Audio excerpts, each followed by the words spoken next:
तो सभी अनम्यूट कर सकते हैं, या जिनको बोलना है वो अनम्यूट करके बोल बोल सकते हैं, पूछ सकते हैं।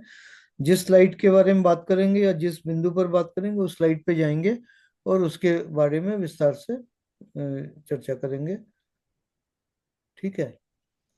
तो मैं अभी मैं सुनूंगा, आप लोग बोलेंगे। जहाँ पे मेरे से आप कुछ पूछेंगे मैं वहां पे बताऊंगा, नहीं तो मैं सुनूंगा। अनम्यूट कर लीजिए। हाँ, बताइए किरीट भाई। सर ये अपने बुआई के समय में अपने नक्षत्रों और योग करण भी देखना पड़ेगा। हम आगे पूरी बात करेंगे। अभी हमने केवल पंचांग के बारे में बात किया कि पंचांग हमें पता हो कि पंचांग क्या होता है, और पंचांग को अच्छा। पूरी और तरीके से नहीं जानेंगे, नहीं समझेंगे। अ, और जब हम अ, आगे जाएंगे और पंचांग को देखने की का प्रयास करेंगे तो हमें लगेगा कि अ, भाई ये भी तो पंचांग में, तो इसको हम क्यों नहीं कर रहे हैं, क्यों नहीं देख रहे हैं। सर भैया वो प्रश्न है कि होरा जो है वो सूर्योदय से सूर्यास्त तक 12 घंटा होता है। हाँ। तो उसको कैसे तो एक एक घंटा की होती है ना होरा, तो उसके कैसे डिवाइड करें? नहीं, 12 घंटा नहीं होता है। सूर्योदय से सूर्यास्त तक जितना समय होता है उसको 12 भाग में विभाजित किया गया है, और हर एक भाग को एक होरा कहा गया है, जो कि साधारणतः 60 मिनट का होता है, लेकिन 60 मिनट से कम भी हो सकता है।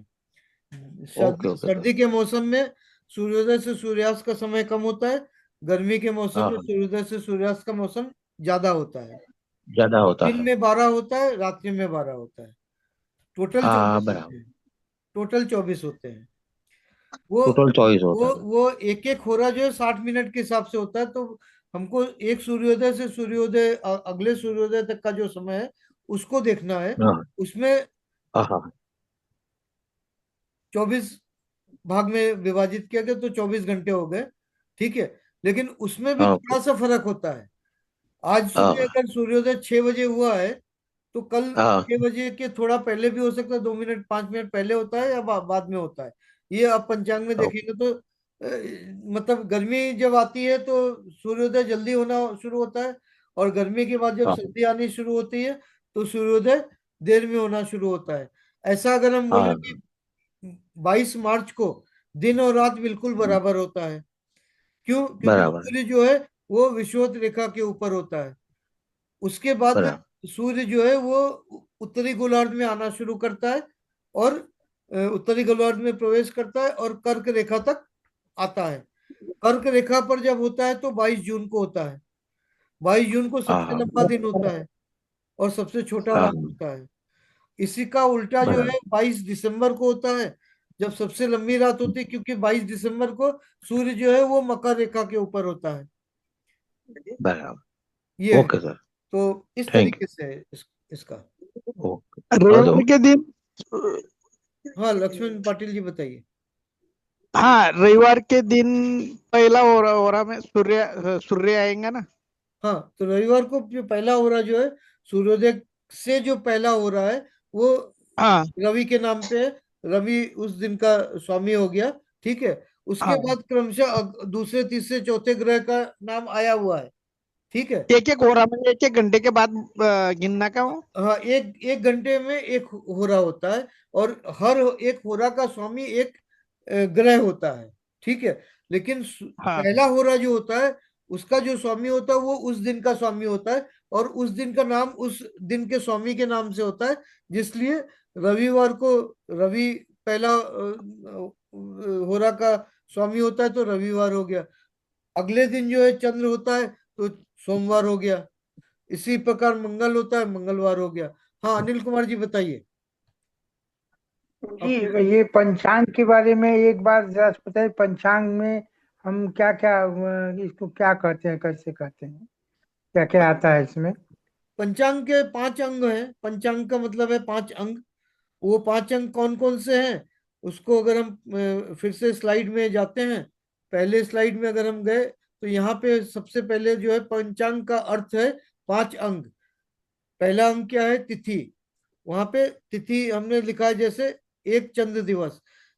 तिथि जो है वो चंद्र दिवस, चंद्रोदय से चंद्रोदय तक एक चंद्र दिवस हो गया, सूर्योदय से सूर्योदय तक एक चंद्र सूर्य सूर्य दिवस हो गया, और एक नक्षत्र में जो चंद्र का प्रवेश होता है, एक नक्षत्र में प्रवेश से लेके उस नक्षत्र से अगले नक्षत्र में जाने का जो समय होता है, वो एक चंद्र नक्षत्र दिवस हो गया। तो इस तरीके से जो तिथि है वो चंद्र तिथि, सूर्य तिथि और नक्षत्र तिथि, तीन तरीके से तिथि होता है। ठीक है। इसके बाद दूसरा अंग जो होता है वो वार होता है, जिसके बारे में हमने बात किया है कि सप्ताह के जो 7 दिन है जी वो 7 वार हैं। किस तरीके से, जी रविवार, सोमवार, मंगलवार, बुधवार, उस वार का जो नाम है उसका आधार क्या है उसके बारे में हमने बात किया। तीसरा अंग जो होता है जी वो नक्षत्र होता है। ठीक है। और इसी जी प्रकार 27 नक्षत्र होते हैं, तो 27 नक्षत्र के बारे में हमने बताया है। चौथा जो अंग होता है वो होता है योग, वो भी 27 होते हैं। और योग जो है वो सूर्य और चंद्रमा की स्थिति के अनुसार योग होता है।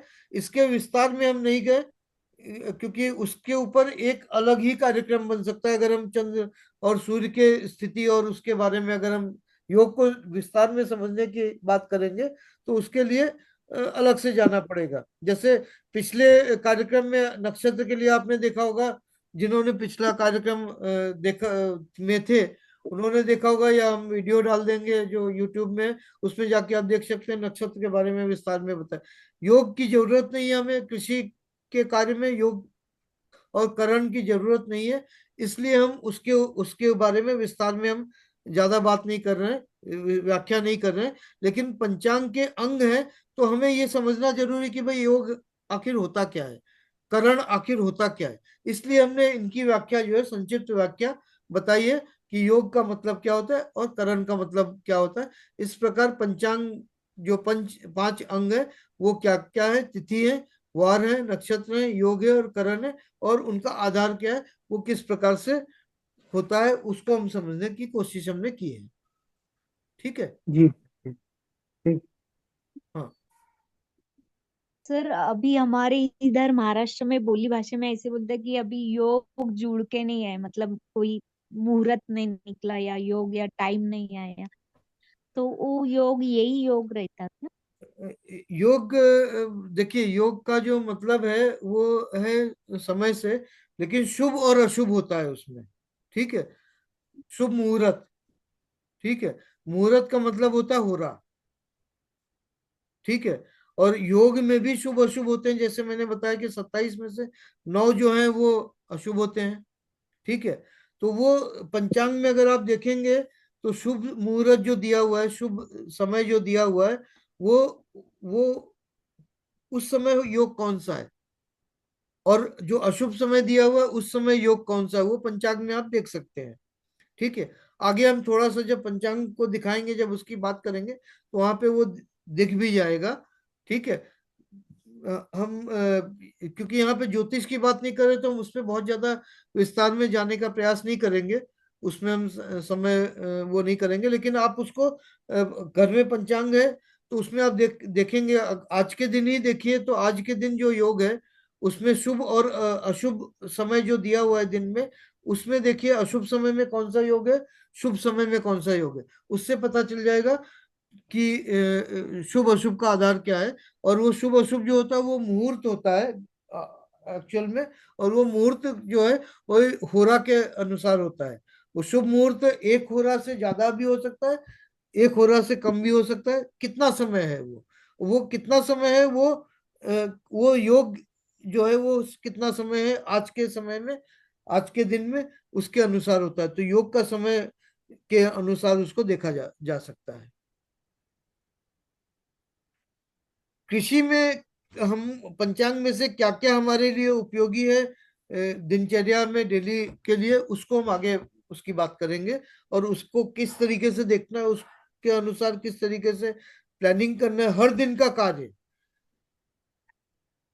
खेत की जुताई से लेके फसल की कटाई तक, हर दिन का कार्य जो है, हर दिन कुछ ना कुछ कार्य तो होता है किसी न किसी फसल में, किसी न किसी प्लॉट में। तो किस दिन कौन सा कार्य किस फसल के लिए किस खेत में करना चाहिए, क्या नहीं करना चाहिए, उसी को तो हमको समझना है।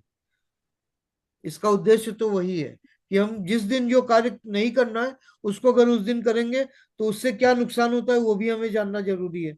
नुकसान होता है लेकिन हमें पता नहीं चलता है। तो हमें जब पता रहेगा कि ये नुकसान होता है तब हम उस कार्य को नहीं करेंगे। या अगर हम करते हैं देखने के लिए कि भाई नुकसान होता है, ऐसा बताया है, क्या नुकसान होता है हम देख करके देखते हैं। तो ऐसा भी होता है ना कि भाई भीड़ के रास्ते से आप जाना नहीं चाहिए, जो खुला रास्ता उधर से जाना चाहिए, लेकिन भीड़ के रास्ते से जाने से डिले होगा, देरी होगी। नहीं, आपको देखना है कि भीड़ के रास्ते से जाने से कैसे देरी होगी, तो भीड़ वाले रास्ते से आप जाके देखेंगे। तो इस तरीके से है। निंदु प्लोच, ये निदिया भारती का नाम है। अनम्यूट करके जरा अपने अपना संक्षिप्त में परिचय दीजिए। और जी जी सर, जी सर निंदिया ये है। हाँ, आप थोड़ा सा संक्षिप्त में परिचय दीजिए। मैं आपका परिचय दूं इसके बजाय आप स्वयं दीजिए तो ज्यादा अच्छा है। ठीक है। सर माई सेल्फ निंदिया भारती। हिंदी में बताइए क्योंकि ये हिंदी का मंच है और सब लोग हिंदी समझते हैं। अच्छा अच्छा, आप भी ठीक हिंदी है सर। बोलती हैं, सर हिंदी भाषी हैं, बताइए। सर मेरा नाम निंदिया भारती है और मैं स्कॉश कश्मीर से पीएचडी कर रही हूँ वेजिटेबल साइंस में।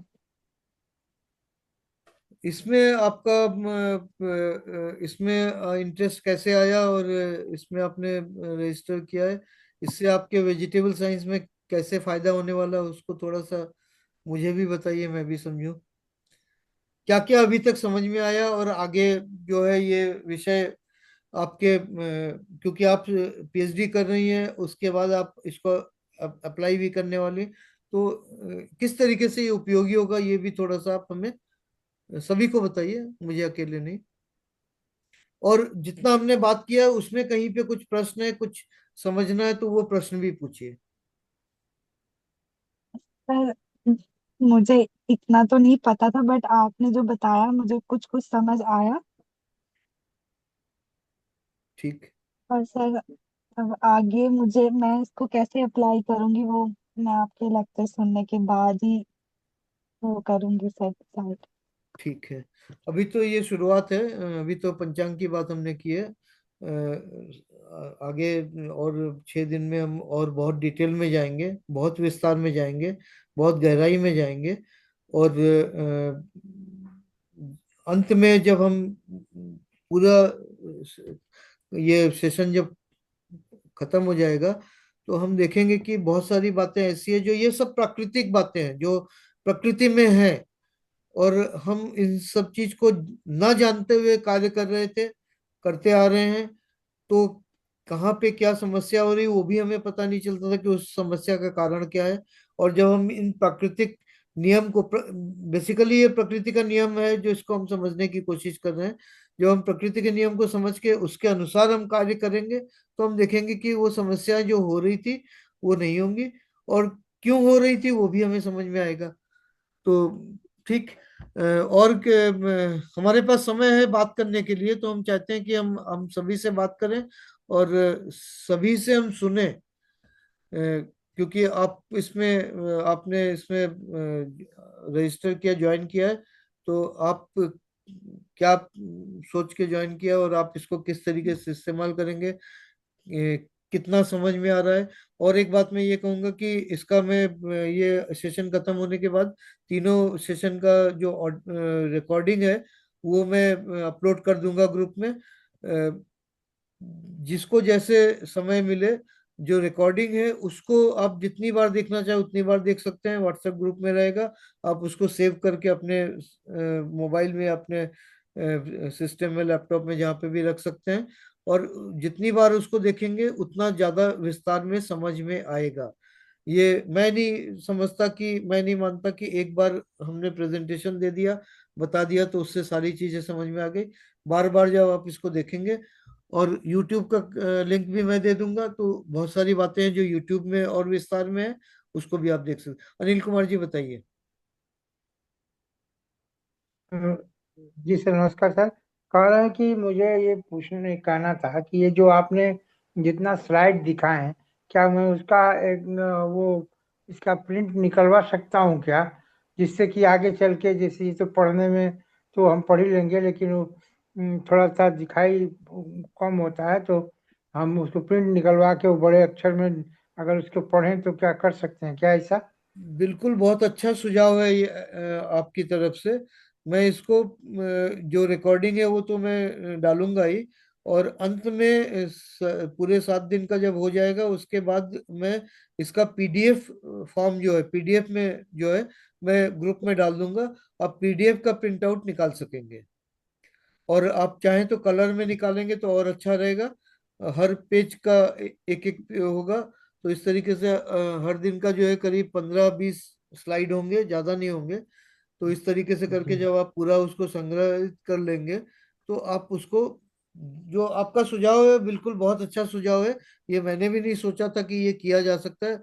आपने बताया। हम इसका पीडीएफ डाल देंगे तो आप लोग इसको देख भी सकेंगे और रिकॉर्डिंग सुन के समझ भी सकेंगे, और अच्छा हो जाएगा। वो मैं जी, कोशिश पिछले करूंगा वाला कि जो हर हम लोग दिन का का मैं। हाँ। हाँ बोलिए। कार्यशाला पिछले वाली हुई है, हाँ, उसका भी है हमारे पास, हाँ उसका भी उसका, मैं डाल दूंगा। पिछले हाँ वाले उसका का जो। डाल दीजिए तो हम लोग हाँ। निकलवा दें। नहीं नहीं, बिल्कुल बहुत अच्छा सुझाव है। मैं ये कार्य कल ही करूंगा। पिछले वाले कार्यशाला का पिछले वाले ग्रुप में डाल दूंगा पीडीएफ हर दिन का। और अभी का जो है, हर दिन का मैं पीडीएफ अगले दिन सुबह डाल दूंगा। अभी तो रिकॉर्डिंग में इसके बाद डाल दूंगा ग्रुप में। आप कल सुबह देख सकेंगे रिकॉर्डिंग। और पीडीएफ जो है कल मैं दिन में किसी भी समय बना के और ग्रुप में डालता रहूंगा। ठीक हाँ है। जी जी। बहुत तो अच्छा ये सुझाव है। हमको लगता है कि सर पीडीएफ अगर एक दिन पहले डाला जाए तो एक बार हम लोग पढ़ के रखें, और जो नहीं समझ में आए वो आप बताएंगे तो दोबारा समझ में आएगा। और फिर जो प्रश्नोत्तरी का कार्यक्रम होता है तो उसमें जो नहीं और क्लियर होगा तो उसको क्लियर कर लें। ये और अच्छा सुझाव है। तो कल का जो है वो भी मैं कल सुबह जब मैं पीडीएफ में कन्वर्ट करूंगा तो आज वाला भी करूंगा और कल वाला भी करूंगा। ठीक है। जी जी सर। वो जी मैं सर। डाल दूंगा। अभी तक मैंने चौथे दिन का जो प्रेजेंटेशन है, पीपीटी मैंने बना लिया है। पांचवें छठे सातवें दिन का भी मुझे बनाना है। तो अच्छा। एक्चुअली, नहीं, जो नहीं बनेगा वो फिर बाद में बन जाएगा, कोई बात नहीं वो तो उस दिन के पहले तो बन के तैयार होना पड़ेगा ना। नहीं तो नहीं। हाँ पांचवें दिन जी का जी। अगर पांचवें मेरे दिन नहीं कहने बन का सका। मतलब है कि कोई भी एक चीज, जैसे स्कूल में किताब पढ़ के आते हैं हाँ, तो नहीं फिर बिल्कुल उसके ठीक ऊपर है, लेक्चर बिल्कुल ठीक होता है। है। नहीं, मैं हाँ जी कहना जी। ये चाह रहा था कि ये 7 दिन का जो 7 पीपीटी जो है उसको हाँ। बनाने के लिए हमको करीब 2 से 3 सप्ताह का समय लग जाता है पूरी तरीके से। अच्छा मतलब आप ये अच्छा समझ अच्छा। लीजिए कि मैं आपसे फोन पे बात हुई थी कि मैं बनारस में था। कितने तारीख को? 29 तारीख को ना, 28 तारीख को। जी जी जी, हाँ वहां 28 से तारीख। वहां से आने के बाद से अभी तक मैं किसी विशेष काम से बाहर निकला होऊंगा तो ठीक है, नहीं तो मैं इसी पर लगा हुआ हूँ। जिससे कि ये सारा जो है। हाँ है सर, कोई भी काम सर ऐसा आसान तो है। हाँ, क्योंकि जितना जानकारी हम देना चाहते हैं या आपको होना चाहिए वो पूरा जी आपको जी मिलना जरूरी है ना। जी जी। तो उसके उसमें समय भी देना पड़ता है, मेहनत भी, और बहुत ढूंढना पड़ता है। और बहुत सारी चीजें नहीं तैयार नहीं ठीक। मिलती, उसको बनाना भी पड़ता है। जैसे मैंने सप्ताह का जो बताया वो सारे मैंने बनाया। बाकी जो है बहुत सारी चीजें मैंने खुद इसमें बनाया है। ऐसा नहीं कि जी हर जी चीज तैयार मिलता है। जो बहुत सारी जानकारी होती है जो उसको वो करना पड़ता है। और और एक थोड़ा सा मुझे अभी 2 दिन 3 दिन से थोड़ा सा जो हम ट्रांसलेशन करते थे, हिंदी में लिखते थे हम, वो थोड़ा सा इसका जो ऐप है लैपटॉप में वो थोड़ा सा कुछ डिस्टर्ब हो गया है। तो मुझे मोबाइल से जी। ट्रांसलेशन करके करना पड़ा है। तो डबल टाइम लग रहा है। एनीवे वो तो खैर जी जी हमारी बात है। और किसी से जी। मतलब अभी समय है हमारे हाथ में तो हम चाहते हैं कि आप लोग अपना अपने बारे में, शैलेन जी आप भी कुछ बोलिए। संदीप जी आप, किशोर जी, क्योंकि आगे और गहराई में जाएंगे और विस्तार में जाएंगे। तो जिस तरीके से हम बात कर रहे हैं वो ठीक है या और स्लो चलना चाहिए, या ठीक से हम एक्सप्लेन कर रहे हैं, नहीं कर पा रहे हैं, वो हम आपसे समझना चाहते हैं।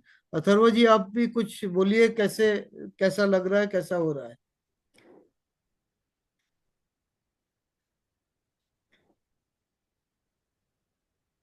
अनम्यूट कर लीजिए सभी लोग।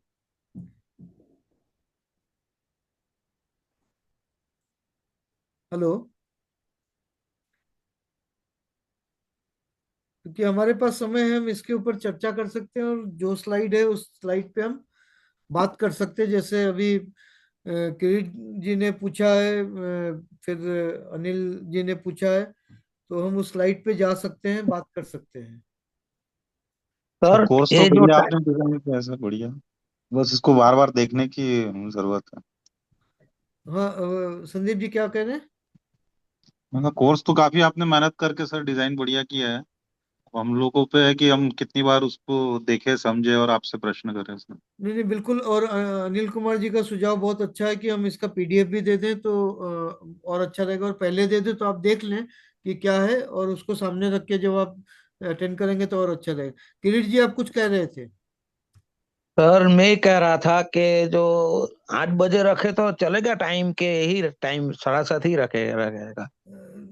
देखिए, इसमें 3 सेशन हम करते हैं। आखिरी सेशन जो है चर्चा के लिए रहता है, जिससे कि उसी दिन जो है आपके मन में जो है प्रश्न है, उसका उसके ऊपर चर्चा हो जाए।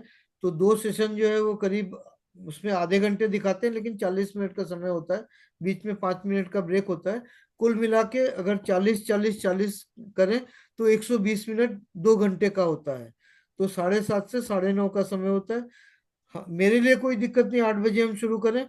लेकिन कुछ लोगों के लिए हो सकता है वो लेट हो जाए, 10 बजे, है ना? नहीं, लेट हो जाएगा सर, ये हाँ, लेट हो जाएगा। तो 9:30 भी कुछ थोड़ा लेट है कुछ लोगों के लिए, मैं ऐसा हाँ। समझता हूँ। जी जी। तो लेकिन जी जी। 7:30 से पहले भी नहीं संभव हो सकता है ज्यादातर लोगों के लिए।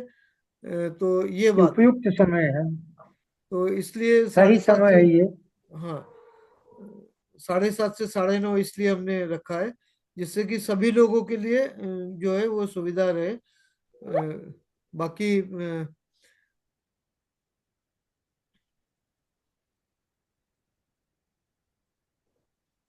नहीं, ठीक है अथर्व जी, आप मैसेज में लिख सकते हैं, या अलग से चाहें तो चर्चा कर सकते हैं। या ऐसा भी हो सकता है कि ये सारे सेशन आप नोट कर लीजिए, आपके जो प्रश्न है। और हम हर दिन जो है एक समय ऐसा भी रख सकते हैं कि जिस समय हम व्हाट्सएप ग्रुप में बात करें। ग्रुप में जो है वो वॉइस हो सकेगा, प्रेजेंटेशन नहीं हो सकेगा। ये भी हो सकता है। आज भी कर सकते हैं। जो लोग चाहेंगे वो व्हाट्सएप ग्रुप में आ जाएंगे। अगर ग्रुप कॉल करेंगे तो ग्रुप कॉल में बात हो सकती है। ऐसा हमने पहले किया भी है। इसके पहले पिछले साल अक्टूबर नवंबर में एक सेशन हमने किया था, वो करीब 10 दिन का था।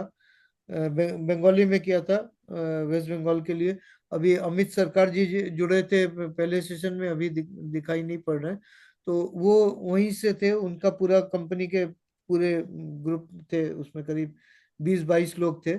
और समय के बाद जो है हम व्हाट्सएप कॉल करते थे, और उसके बाद भी करीब 30 40 मिनट का चर्चा होता था। तो मेरे लिए कोई दिक्कत नहीं है।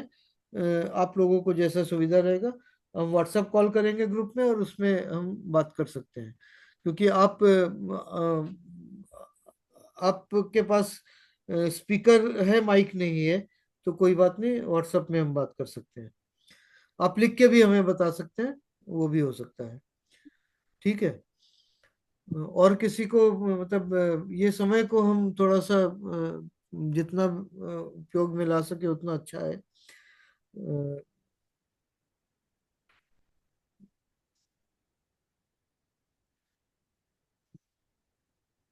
अनम्यूट कर लीजिए शैलेंद्र जी। आपके मन में कुछ किसी स्लाइड के ऊपर आपने पूछा है बीच में, फिर से कोई अगर प्रश्न है तो बात कर सकते हैं।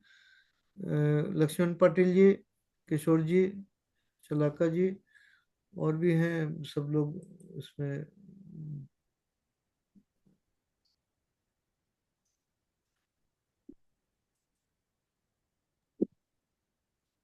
हमारे लिए तो सब नया है, अभी नया नया है। हाँ, बिल्कुल नया तो है ये। और कितना समझ में आ रहा है, इंटरेस्टिंग है कि नहीं, अच्छा लग रहा है कि नहीं, उपयोगी है कि नहीं, कम से कम ये अपने विचार रखे सभी के सामने। तो मुझे कम से कम ये रहेगा कि जो हम आप लोगों के सामने रख रहे हैं वो आप लोगों के लिए उपयोगी तो होना चाहिए ना। जी हाँ, बराबर है। तो वो उपयोगी है कितना है। और आप लोगों के साथ साथ ये कार्य करते हुए बहुत सारी चीजें मैं भी नया सीख रहा हूँ, ऐसा नहीं है। मैं बिल्कुल सही बात बता रहा हूँ कि जब मैं पंचांग के ऊपर ये प्रेजेंटेशन बनाने के लिए जब मैंने शुरू किया, तो काफी चीजें मुझे मालूम थी, लेकिन बहुत सारी चीजें नहीं भी मालूम थी। तो ये बनाते बनाते मैंने भी बहुत सारी चीजें सीख ली हैं। तो आपके साथ मैं भी सीख रहा हूँ, ऐसा नहीं कि केवल हम मैं हम सिखा रहा हूँ। हम हो सकता है हम भी कि सीख ही रहे हैं। हो सकता है कि आप लोग जितना सीख रहे हैं उससे ज्यादा हो सकता है मैं सीख रहा हूँ। मुझे नहीं पता, मैं अपनी बात कर रहा हूँ। हम भी सीख रहे हैं। हाँ। और जब आप लोग अपने खेत खेत के बारे में चर्चा करेंगे तो वहां से मुझे और बहुत कुछ सीखने को मिलता है, क्योंकि सबका अपना अनुभव, अपना अपना अनुभव अलग अलग होता है। और ये जो ज्ञान है उसको जब आप वहां पे उपयोग में लाने की सोचेंगे, प्लानिंग करेंगे, तो आप कैसे करेंगे, वहां से मुझे बहुत सारी जानकारियां मिलती हैं, जो आगे के लिए मेरे लिए फायदेमंद होता है।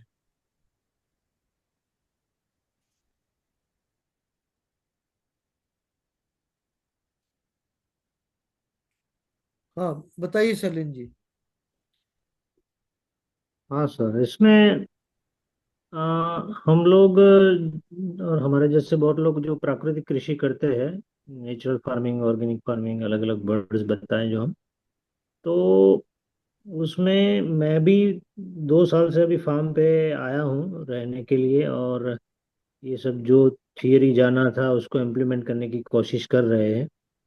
तो उसमें पता चल रहा है कि सब जो जमीन होती है वो मतलब अच्छी तरीके से हो सकते हैं, क्योंकि उसका एनवायरनमेंट, उसकी सॉइल टाइप, वहाँ का पानी कैसा है, फिर वहाँ का ओवरऑल जो इकोसिस्टम हो वो है कैसा है। पहले मतलब मैं ऐसा सोचता था कि भी कोई भी क्रॉप कहीं पे भी कर सकते हैं, लेकिन ये थोड़ा एक स्पेसिफिक होता है। अब इसमें जो आप जो मतलब दे रहे हैं ज्ञान, तो वो मतलब ऐड होने से हम उसकी और बारीकियों में उसको करेंगे, उसके साथ करेंगे, तो काफ़ी मतलब फायदा होगा, ऐसा अभी बिल्कुल लग रहा है।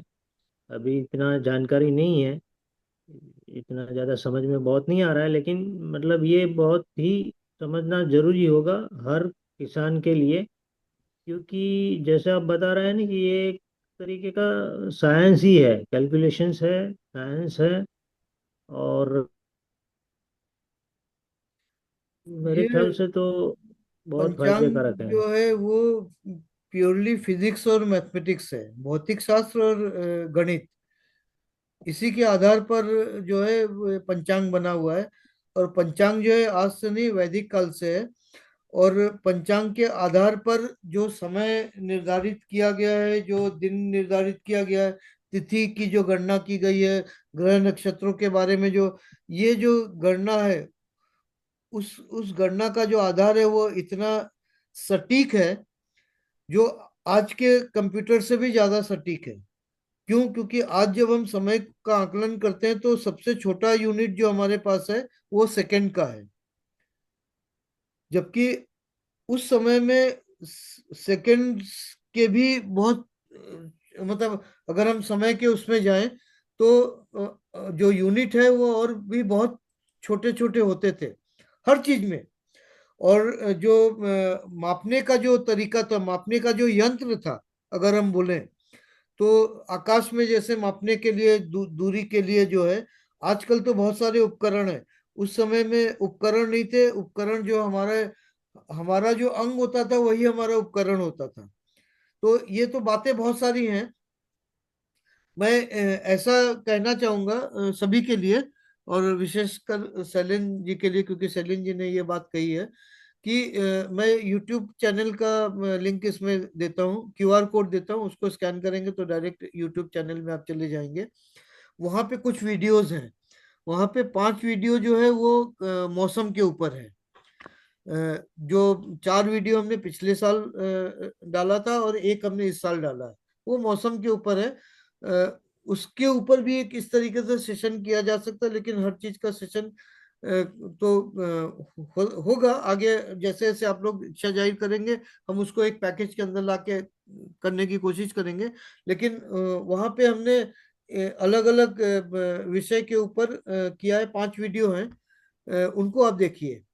कि उसमें जो चीजें दी हुई है उसकी जानकारी, उसकी समझ हमारे किसानों को होनी चाहिए, वैज्ञानिकों को नहीं, किसानों को होनी चाहिए, क्योंकि कृषि कार्य तो किसान कर रहा है ना।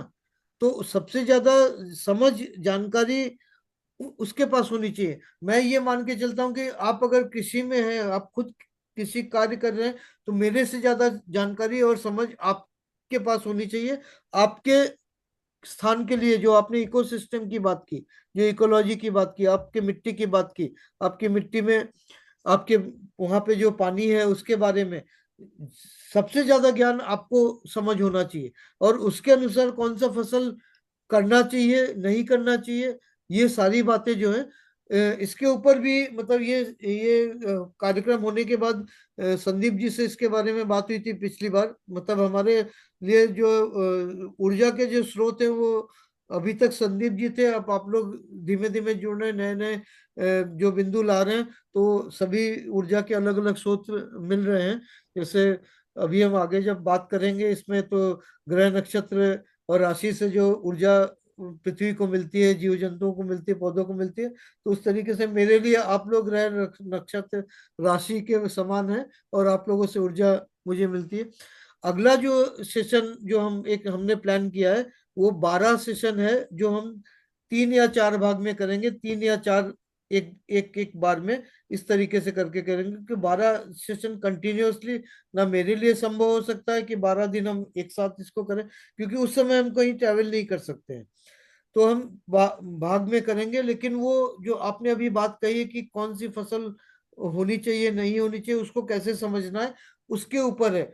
जमीन से लेके मिट्टी से, मिट्टी के प्रकार से लेके उसके बाद कंपोस्ट, इस तरीके से 12 टॉपिक हमने वो किया है फसल के कटाई तक के लिए 12 टॉपिक है, उसको हम शेयर करेंगे कि ये टॉपिक पर हम करेंगे। और 3 या 4 करके एक एक भाग करके करेंगे, क्योंकि जब हम पूरे फसल की बात करें तो पूरा फसल तो, कोई भी फसल जो है 3-4 महीने 5 महीने तो लगता ही है। तो क्या जल्दी है कि हम उसको 2 हफ्ते में खत्म कर दें। हम उसको 2-3 महीने में 3-4 करके इस तरीके से कर सकते हैं। और क्योंकि बहुत सारी चीजें हैं जो प्राकृतिक खेती की अपनी बात की है, तो हमको प्रकृति को समझना जरूरी है। और प्रकृति को अगर समझना है तो प्रकृति का मतलब क्या है वो भी समझना जरूरी है। प्रकृति से हम क्या समझते हैं, हम प्रकृति में क्या देखते हैं, किसको हम प्रकृति मानते हैं, किसको नहीं मानते हैं। मेरे हिसाब से प्रकृति का मतलब है पूरा ब्रह्मांड। पूरा ब्रह्मांड जो है प्रकृति है। क्यों? क्योंकि हम पृथ्वी पर हैं और पृथ्वी के अंदर वायुमंडल है, लेकिन हमारे अंदर जो ऊर्जा है वो वायुमंडल के बाहर से तो आ रही है। हमारा जो शरीर चल रहा है, जो जो जीवित है, वो उसके लिए जो प्राण ऊर्जा जो है, प्राण वायु नहीं, प्राण वायु तो ऑक्सीजन है, उसके बिना हम नहीं रह सकते। प्राण जल है जो, उसके बिना नहीं रह सकते। लेकिन जो ऊर्जा है वो वायु के अंदर, ऑक्सीजन के अंदर और जल के अंदर जो ऊर्जा आ रही है वो तो वहां से आ रही है, आकाश से है। तो ये इसको विस्तार में समझने की जरूरत है। उसके ऊपर छोटे छोटे हैं, कुछ चीजें हैं जो हमने वीडियो बना बना के डाला है यूट्यूब में। मैं चाहूंगा कि आप लोग उसको देखें, उसको सब्सक्राइब कर लें, तो नए वीडियो हम बीच बीच में बना के डालते रहते हैं। बहुत ज्यादा तो नहीं डाल पाते, हमारा उद्देश्य ये नहीं कि यूट्यूब में जो है इतने सब्सक्रिप्शन हो जाए, इतने व्यूअरशिप हो जाए। बहुत लोगों का उद्देश्य ये होता है कि यूट्यूब से ही चल रहा है, तो मेरा उद्देश्य वैसा नहीं है। तो हम अपने हिसाब से प्लान करते हैं, बनाते हैं और डालते हैं। तो उसको देखिए, उसमें बहुत सारी जानकारियां हैं जो विस्तार में है। ठीक है। और आपने जो बात कही है वो बिल्कुल सही बात है कि ये बहुत बहुत विस्तार में है और बहुत गहराई में है। हम जितना विस्तार में और जितना गहराई में हम अपने लिए अपने जगह के अनुसार, अपने जमीन के अनुसार, अपने वातावरण के अनुसार और ऋतु के अनुसार हम उसको समझ के उसके अनुसार हम अपना योजना बनाए खेती की, कृषि की, उतना ही अच्छा है। इसमें सर एक बात ये है कि मतलब हमारा इंटरेस्ट है इस हिसाब से, यहाँ एक अहमदाबाद में एमडी आयुर्वेदिक है डॉक्टर, तो उनके पास मैं जब जाता हूँ तो वो भी मतलब जमीन लिए हुए है और वो भी कृषि करना चाहते हैं। तो कृषि के बारे में उन्होंने भी काश्यपी कृषि और मतलब जो हमारे पुराने ग्रंथों में या लिखा हुआ है वहां से ढूंढ के वो करते हैं। तो वो ऐसा बताते हैं कि वो इतना सटीक था, जो अभी हम फोरकास्ट बोलते हैं, तो वो बोलते थे कि वो इतना परफेक्ट है कि एक पर्टिकुलर गांव है, गांव का एक कोना है, एक हिस्सा है, तो उस कोने में मतलब कौन से दिन कितनी बारिश होगी, वो वहां तक मतलब अपना जो नॉलेज, जो मतलब वो बोलते हैं कि पहले के ग्रंथों में है, तो आप उतना मतलब क्लियरली प्रेडिक्ट कर सकते हैं, ऐसा वो बता रहे थे। तो ये सब चीजें हमें समझनी होगी, मतलब आप काफी उसमें आगे है, तो मतलब वो हमें जानने को मिलेगा कि कैसे है क्या, क्यों ऐसा होता था। आजकल ये सब कर रहे हैं, लेकिन विदाउट ये सब चीजें, मतलब उनके पास जो भी मतलब बड़े बड़े कंप्यूटर्स है और जो सिमुलेशंस है और जो भी मतलब वेदर डेटा है उसको करके पैटर्न वो करते होंगे और करते होंगे प्रडिक्शन। लेकिन ये हमारे वाले जो लोग हैं यहाँ के, तो वो कैसे करते थे, वो जानना मतलब इंटरेस्टिंग रहेगा। नहीं, बिल्कुल, वो थैंक यू। 5 वीडियो आप देखिए। और मैं आपको और एक बात बताऊं शैलेन जी, आपका परिचय जिन्होंने दिया, वो उन्होंने भी रजिस्टर किया, लेकिन वो आए नहीं अभी, आज नहीं ज्वाइन किया उन्होंने। यतिन कुमार पटेल जी, ठीक है। हाँ यतिन भाई जी। हाँ हाँ, जी। उन्होंने पिछले साल, वो हमारे से पिछले साल से ही जुड़े हुए हैं। और वो जो वीडियोस है उसके आधार पर उन्होंने जब अपना स्टडी किया, उनको, उनसे आप चर्चा करेंगे तो वो बताएंगे। तो वो नोट करके रखते थे कि भाई आज ऐसा ऐसा हुआ है। और उसमें जैसा बताया गया उसके अनुसार जब उन्होंने मिलान करके देखा, तो देखा कि हाँ, जो हुआ है उसका आधार क्या है, जो वहां पे बताया गया है। तो ये जो आपने कहा है, और आयुर्वेदिक डॉक्टर साहब की जो बात की है, ये देखिए, मैं आपको बताऊं कि आज आज क्या तारीख है? जुलाई का 15 तारीख है ना? ठीक है। जी। आज आज का मौसम कैसा रहेगा? ये बरसात का मौसम है, आज वर्षा, अगर मैं अपनी जगह की बात करूं पूना में, या आप विसनगर में वहां की बात करें, या किरीट भाई सूरत में वहां की बात करें, या किशोर भाई जो हैं वरोरा में है, लक्ष्मण पाटिल जी जो हैं चोपड़ा में है, या अनिल कुमार जी गाजीपुर में हैं।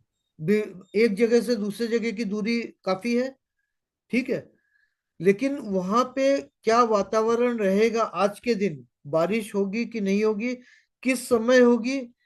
किस प्रहर में होगी? कितनी होगी? किस दिशा से मेघ आएंगे? और किस तरीके की बारिश होगी? इसका आधार जो है 195 दिन पहले, 6.5 महीने पहले निर्धारित हो चुका है प्रकृति में। वो वीडियोस में इसके बारे में विस्तार में बताया गया कि ये किस तरीके से है। उसी का आधार उसमें समझाया गया है। मेरा प्रयास ये है कि इस बार मैं उस तरीके से नहीं कर सका, लेकिन अगले वर्ष के लिए